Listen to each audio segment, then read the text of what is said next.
তারা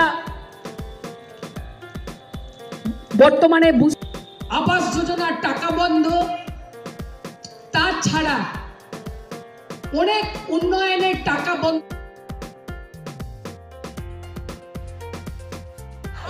মমতা ব্যানার্জি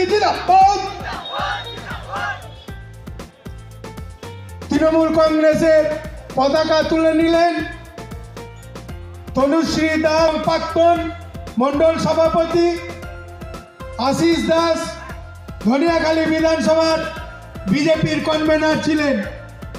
এই পতাকা তুলে দিলেন ধনিয়াখালী।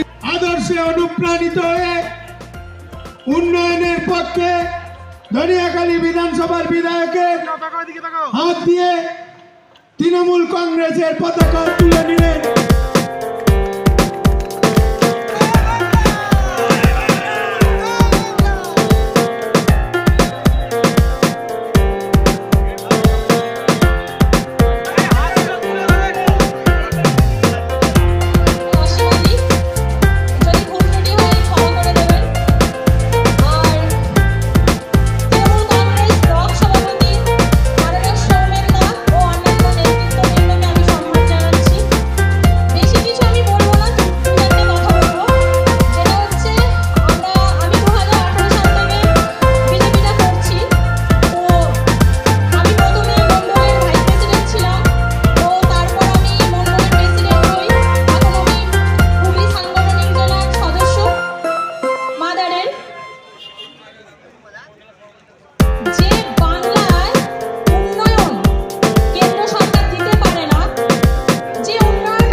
সবার সাথে আমরা কাঁধে কাঁধ মিলিয়ে কাজ করব এবং পশ্চিমবাংলায় এই কেন্দ্রের দুর্নীতির সরকারকে কখনোই আমরা ঢুকতে দেব না।